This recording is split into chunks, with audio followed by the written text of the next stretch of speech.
하나님께서 오늘 우리에게 주시는 말씀은 사도행전입니다.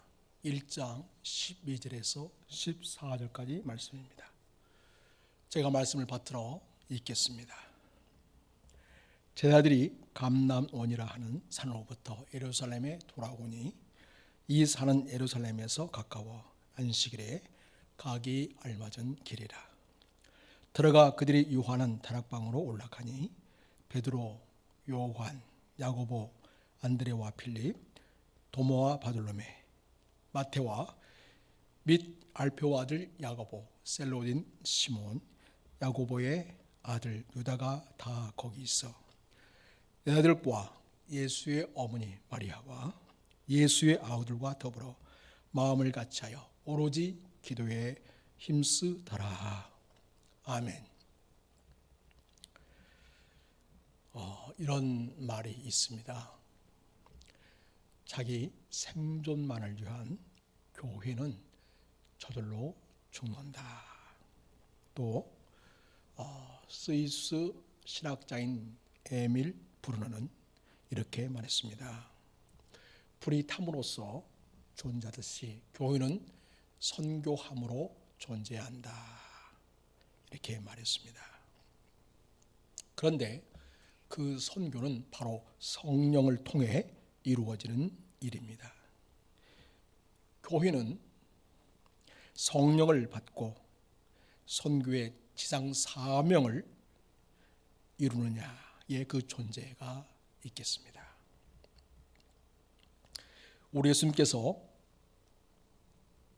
하늘로 올라가기 직전에 지상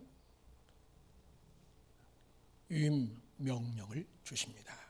그것은 바로 우리가 잘 아는 말씀, 오직 성령이 너에게 임하시면 너희가 권능을 받고 예루살렘과 온 유대와 사마리아와 땅 끝까지 이르러 내 증이 되리라 하시라는 말씀이었습니다.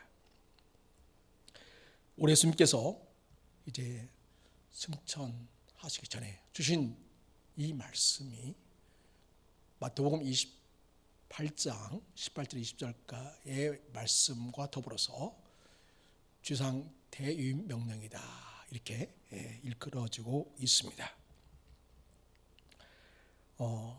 예수님께서 이제 하늘로 올라가시게 되는데요. 오늘 올라간다는 그 말은 바로 하늘로 올라간다는 말이 되겠습니다. 구름이 그를 가려 보이지 않게 하더라는 말씀이 9절에 있는데 이것은 이 구름은 하나님의 영광, 임재, 충만을 가리킵니다. 다시 말해서 우리 주님이 충만한 영광 가운데서 하늘로 올라가셨다는 것을 사도행전은 보여주고 있습니다. 올라가시는 모습을 제자들이 자세히 하늘을 쳐다보면서 보고 있었습니다. 이때 흰옷 입은 두 사람이 그들 곁에 서서 이야기를 합니다. 이 두 사람은 아마도 막달라 마리아와 여인들이 예수님께서 부활하실 때 그 무덤에 갔었는데 거기에 있던 천사가 아닌가 이렇게 우리가 생각해 볼 수 있겠습니다. 그 천사들이 말하기를 갈릴리 사람들아 어찌하여 서서 하늘 쳐다보느냐 너희 가운데서 하늘로 올려지신 이 예수는 하늘로 가심을 본 그대로 오시리라 하였다. 이렇게 성경은 기록하고 있습니다. 하늘로 가심을 본 그대로 오실 주님을 이제는 맞이해야 할 제자들, 주께 주신 대유임 명령, 이 지상의 복음화를 이루는 일, 하렘 나라를 세우는 일이 그들의 중요한 사명이 되겠습니다.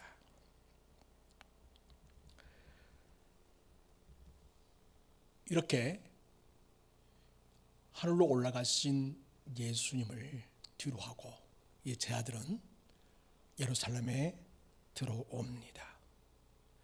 그리고 다락방으로 가게 되는데요. 오늘 말씀 보면 제 아들이 감람원이라 하는 산으로부터 예루살렘에 돌아오니 이렇게 말하고 있습니다. 바로 감람원이라는 산에서 우리 예수님이 마지막 이 지상에서의 작별을 고했습니다. 그리고 하늘로 올라가신 것이죠. 예루살렘부터 돌아왔는데 이 산은 예루살렘에서 가까워 안식일에 가기 알맞은 길이라. 아마도 주님이 승천하신 날이 안식일이 아닌가, 혹은 안식일에 가까운 목요일이 아닌가 싶습니다. 그래서 이런 표현이 여기 있다고 보는데요. 우리 그리스도인 공동체가 그 당시에 율법을 중요히 여기던 사람들의 그런 기대에 어긋나지 않게 그렇게 처신하면서도 주님께 주신 지상 명령을 가슴에 새기고 이제 다시 예루살렘으로 들어오고 있었던 것입니다. 13절에는 다락방으로 들어가게 되었는데요.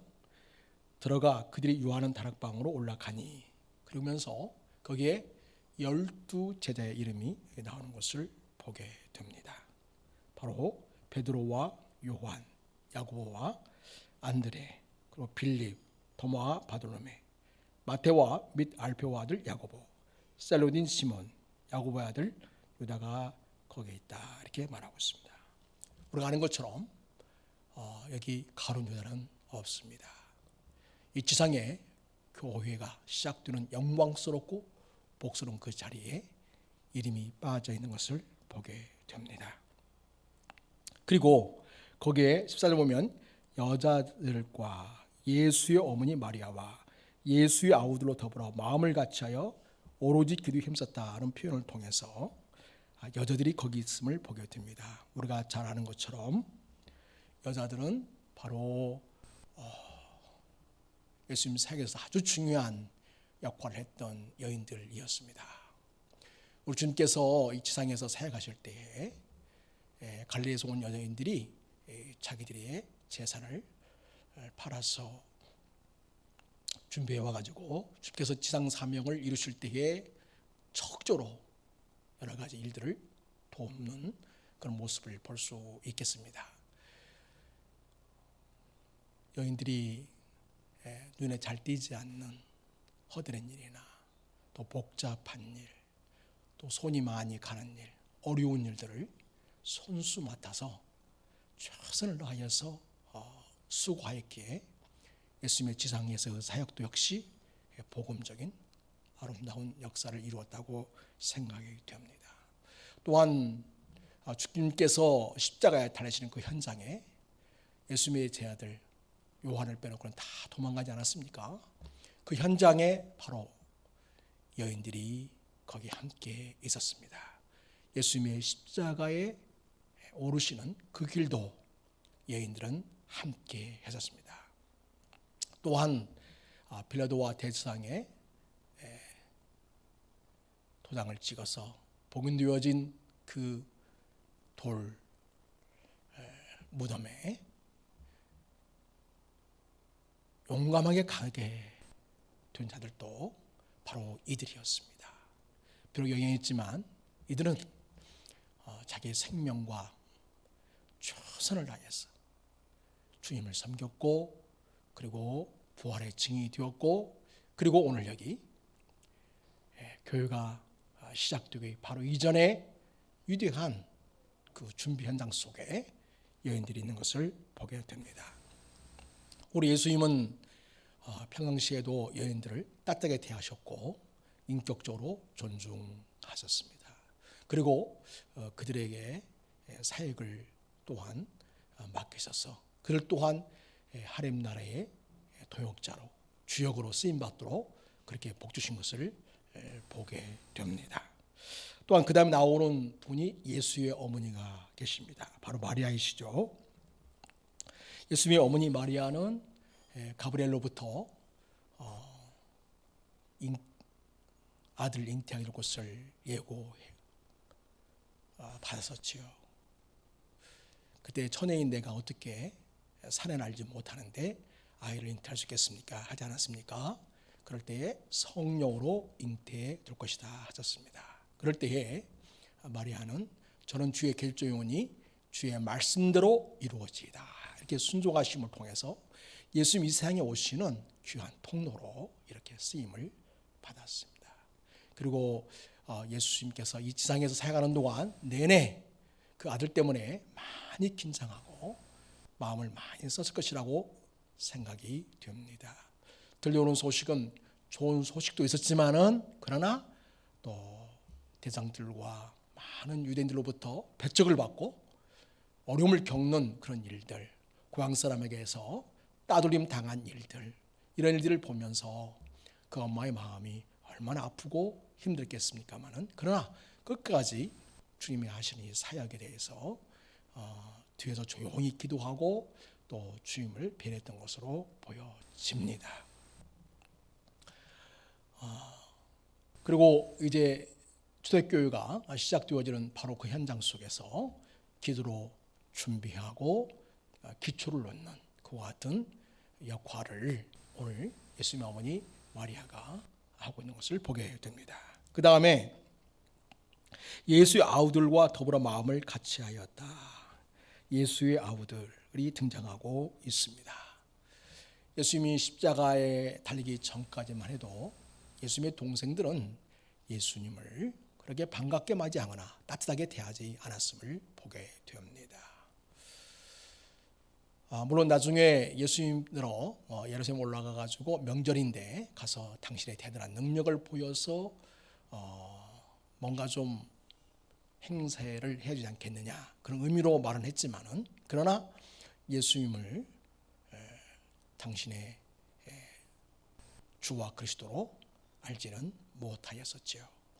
그리고 주님의 하는 일에 대해서 못마땅한 듯이 이렇게 여겼었고 심지어는 주님께서 사람들에게 그 되고 있다는 사실을 알았을 때에 어머니를 모시고 와서 자형을 데려가려고 했던 그런 동생이었음을 우리는 알고 있습니다. 이렇게 예수님께 협조적이지 않았고 예수님이 누구신 줄 알지도 못했던 이러한 동생들이 여기 보니까 변하여서 이제는 마음을 같이하여 기도하는 그 현장 속에 있음을 보게 됩니다. 이들이 어떻게 예수님의 십자가 죽으시기 전하고 예수님 부활하신 이후에 이렇게 전격적으로 달라졌을까요? 우리는 그 근거를 바울의 말씀을 통해서 볼 수가 있는데요. 고린도서 15장에 보면 바울이 예수님의 부활하심에 대해서 증거하는 내용이 나오고 있습니다. 4절에 장사 지낸 바 되셨다가 성경대로 사흘 만에 다시 살아나사 게바에게 보이시고 12 제자들에게와 그 후에 500 형제에게 일시에 보이셨나니 그 중에 지금까지 대다수는 살아있고 어떤 이들은 잠들었으며 7절입니다. 7절에 그 근거가 나와 있습니다. 그 후에 야고보에게 보이셨으며 이 야고보는 바로 예수님의 동생 야고보를 말합니다. 그 후에 모든 사도에게와 맨 나중에 만삭되지 못하여 난 자 같은 내게도 보이셨느니라. 이렇게 단서를 바울이 제공하고 있음을 볼 수 있겠습니다. 이 야고보는 그 후로 계속 믿음이 성장합니다.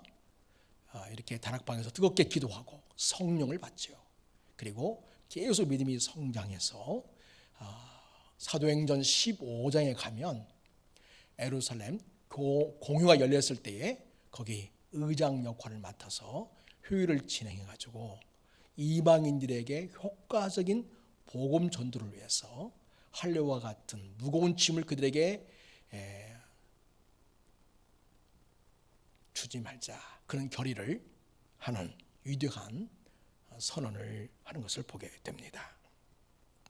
여러분, 이제 예수님의 제자들 그리고 여자들 그리고 예수님의 가족들이 모여서 무엇을 하고 있습니까? 기도를 하고 있습니다. 왜냐하면 기도만이 그들은 성령님이 오시는 것을 준비하는 가장 중요하고도 제대로 된 준비를 하는 것이라고 생각한 것으로 보여집니다. 사실 누가복음과 사도행전에서는 기도에 대한 언급들이 쭉 나오고 있는데요. 사도행전에만 31번이 나옵니다. 사도행전이 총 28장인데 20장에 걸쳐서 기도가 나올 정도로 그렇게 사도행전은 성령행전이고 성령행전은 바로 기도행전이다, 이렇게 말할 수가 있겠습니다. 그래서 성령의 역사가 있는 그곳에 항상 기도가 밑받침되었다는 사실을 우리에게 알려주고 있습니다.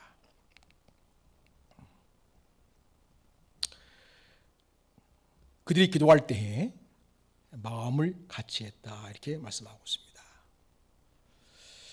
그 말은 한 마음으로 기도했다, 한 열정으로 기도했다, 그런 뜻이 되겠고요. 그리고 마음을 같이하여 오로지 기도에 힘쓰니라는 표현을 통해서 그들이 얼마나 열정적으로 성령을 받기까지 끝까지 기도에 열심히 했는가를 잘 보여주고 있습니다. 여러분, 우리가 이 대목에서 한번 생각해 볼 것이 있는데, 우리 주님께서 몇 날이 못 되어 너희가 성령을 받게 될 터이니까 성령을 기다리라고 약속을 제자들에게 주시지 않았습니까? 이렇게 주님이 제자들에게 성령을 보내주셨다고 약속했는데 왜 그들은 굳이 성령 맞을 준비를 위한 기도를 하고 있을까요? 여러분, 때때로 우리가 살아가면서 우리가 기도를 하게 되는데 하나님께서 분명히 약속하지 않았습니까? 내가 너의 모든 걸 책임져 주겠다, 너의 모든 필요를 채워주겠다, 약속하셨습니다. 그런데 왜 우리는 기도를 해야 하는 것일까요? 하나님이 우리의 기도에 응답하기를 마지못해 하시기 때문에 우리가 하나님께 계속해서 기도해야 되는가, 그런 것일까요? 아닙니다. 하나님은 우리에게 주기를 마지못해 하시는 것이 아닙니다. 우리는 하나님의 선물을 받기에 너무 자주 준비되어 있지 않기 때문에 그렇습니다. 그래서 우리는 하나님께 기도하는 일을 통하여 우리 마음이 준비되어지고 하나님께서 주시는 은혜, 선물을 받을 만한 준비된 마음이 된다고 할 수가 있겠습니다. 그래서 여러분, 기도는 우리를 하나님 앞에서 준비시켜 줍니다. 기도는 하나님과의 교제라고 할 수 있는데 이와 같이 하나님과의 교제는 우리의 마음이 하나님의 뜻에 맞추게 하는 역할을 하게 됩니다. 우리 예수님께서도 십자가를 앞두고 겟세마네 동산에서 기도하실 때에 아버지가 할 수 있거든 이 쓴 자를 나에게서 지나가게 하옵소서 기도하지 않았습니까? 그러나 이어서 주님은 계속 기도하시면서 어느 정도 기도했습니까? 땀방울이 빗방울이 되기까지 기도하셨습니다. 기도하시면서 내린 결정이 무엇이었습니까? 그러나 아버지요, 내 뜻대로 마옵시고 아버지의 뜻대로 하옵소서. 이렇게 자기 마음과 생각보다는 아버지의 뜻에 맞추는 그런 과정으로, 그러한 결론으로 기도가 진행되는 것을 볼 수 있겠습니다. 그렇습니다. 기도는 바로 우리가 하나님께 초점을 맞추고 하나님의 목적에 합당한 자로 준비되어지고 하나님의 선물을 받을 만한 준비되어 있는 자, 하나님의 뜻에 맞는 자로 세워지는 그런 과정이라고 볼 수가 있겠습니다. 여러분, 또한 우리 주님께 주신 대위 명령을 받고 성령 충만하여 지상 사명을 이루는 대위 명령을 받은 이 제자들, 그리고 또한 이 시대에 예수님의 제자들은 우리들이 왜 기도해야 되는가? 그 중요성이 바로 여기에 있습니다. 기도할 때에 성령이 임했다는 사실입니다. 제 아들이 성령님이 오시기를 기대하고 마음으로 준비했던 핵심적인 일이 바로 기도로 준비하는 일이었습니다. 여러분, 그래서 기도는 성령님이 우리에게 오시는 중요한 통로이고 하나님이 우리의 기도를 아주 귀한 도구로 사용하신 것을 볼 수 있습니다. 예수님의 경우에도 그렇습니다. 우리 예수님께서 세례를 받으실 때에 어떻게 하여 성령님이 예수님에게 오시게 되었습니까? 자, 누가복음 3장입니다. 21절에서 22절을 보면 백성이 다 세례를 받을새 예수도 세례를 받으시고 그 다음입니다. 기도하실 때에 하늘이 열리며 성령이 비둘기 같은 형체로 그의 위에 강림하시더니 이렇게 표현되고 있음을 보게 됩니다. 그래서 여러분 복음서에서는 예수님이 기도하실 때에 하늘문이 열리면서 성령이 예수님에게 임재하여 예수님에게 충만히 계시다는 것을 볼 수 있습니다. 이와 같이 기도는 성령님이 우리에게 오시는 중요한 통로이고 성령님이 올 수 있는 그런 준비라고 하는 것을 우리가 볼 수 있겠습니다. 또 누가복음 11장에서 주님께서 우리에게 기도를 가르쳐 주셨습니다.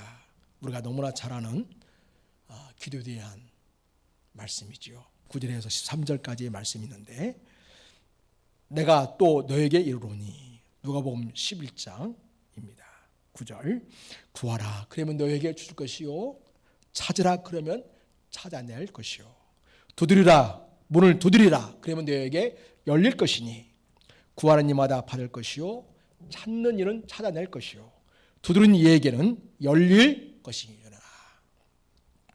너희 중에 아버지 된 자로서 누가 아들이 생선을 달라하면 생선 대신에 뱀을 주며 알을 달라하는데 전갈을 주겠느냐.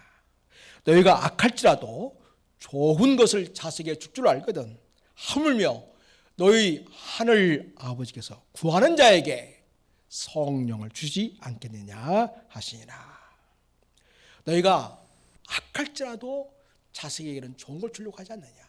하물며 선하신 그리고 인생을 사랑하신 우리 너희 하늘 아버지께서 구하는 자에게 가장 좋은 것인 성령을 주시지 않겠냐는 것입니다.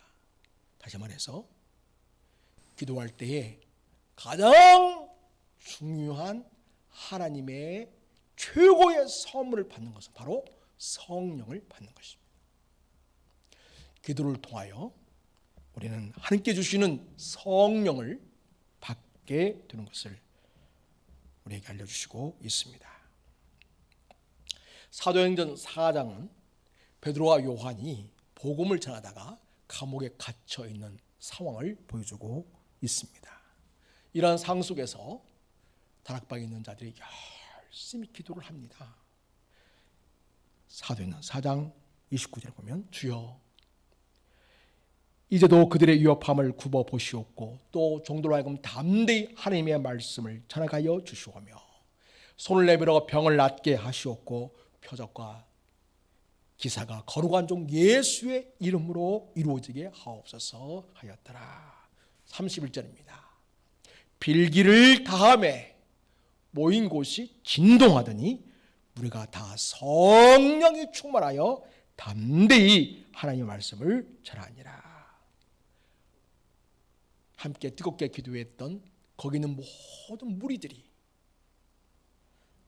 그곳이 진동하면서 다 성령이 충만해지는 놀라운 역사가 있었습니다. 그래서 기도는 성령이 임하시게 하는 아주 중요한 통로이고 도구이고 역할이라는 것을 볼 수가 있겠습니다.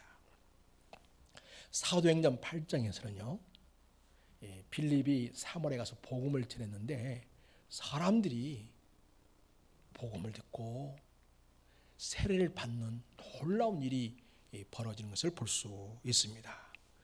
예루살렘 교회가 그 소식을 듣고 이러면 안 되겠다 해가지고 가서 확인을 해봐야지. 그래서 두 사람을 파송합니다. 바로 베드로와 요한 두 사도를 파송합니다.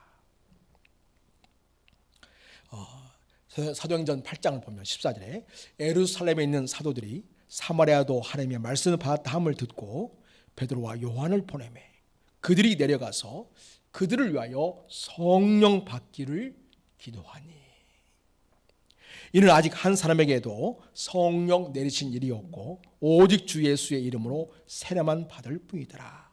이에 두 사도가 그들에게 안수함에 성령을 받는지라. 예수 영접했지만 아직 성령 충만을 받지 못한 사마리아의 사람들, 빌립의 전도를 받는 사람들, 이제 베드로와 요한의 기도를 통하여 그들이 성령이 임하는 놀라운 은혜를 경험하는 것을 보게 됩니다. 사랑하는 여러분, 또한 우리가 기도할 때에 성령 충만하게 되어서 영적 전쟁에서 승리하게 되는 결과가 있게 됩니다. 특별히 바울 사도께서는 에베소서 6장 18절에 이렇게 말씀하시죠. 모든 기도와 간구로 하되 무시로 성령 안에서 기도하러 가시면서 전신갑주를 입고 영적 전투를 할 때 무엇보다 중요한 것은 무시로 성령 안에서 기도하는 것이라고 이야기합니다. 그래서 기도와 성령은 아주 밀접한 그런 관계성 속에서 우리가 기도할 때 성령 우리가 가운데 임재하고 또 기도할 때 성령이 우리와 함께 하시고 기도 중에 성령께서 역사하심으로 충만한 은혜를 경험하는 은혜가 있음을 보게 됩니다. 또한 여러분, 우리가 성령을 사모하고 성령이 우리에게 임재하기를 간절히 열망하는 가운데서 기도할 때에 우리가 포기하지 않고 지속적으로 기도하는 기도가 필요합니다. 그래서 우리는 항상 기도하고 포기하지 말아야 합니다. 왜냐하면 하나님은 당신의 가장 좋은 때에 하나님께서 보시기에 가장 응답하시기에 좋은 때에 하나님은 기도에 응답하시기 때문에 우리는 기도하면서 포기하지 말아야 합니다. 진실로 다시 너희에게 이르노니 너희 중에 두 사람이 땅에서 합심하여 무엇이든지 구하면 하늘에 계신 내 아버지께서 저희를 위하여 이루게 하시라. 이렇게 한 사람이 기도하는 것도 중요하고 또 두 사람 이상으로 함께 더불어 기도할 때에 하나님께서 응답하시는 은총을 주시고요. 성령의 강한 역사가 우리에게 있다는 것을 보여주고 있습니다. 아도 메투라는 분은 선교나 교회 영적인 역사는 기도의 삶 속에서 작성된다고 이야기하셨습니다. 사랑하는 여러분, 오늘 본문에 오로지 기도에 힘쓰다는 이것은 강력한 기도의 핵심이라는 것을 보여주고 있습니다. 응답이 올 때까지 포기하지 않는 기도, 그 기도가 우리에게 필요합니다. 예수님은 우리가 항상 기도하고 포기하지 않아야 할 것을 말씀해 주셨습니다. 여러분, 성령을 사모하고 기도할 때에 어떤 일이 벌어지는지 이제 살펴보겠습니다. 무엇보다도 예수님이 약속하신 성령이 임했습니다. 사도행전 2장을 보겠습니다. 오순절날이 이름에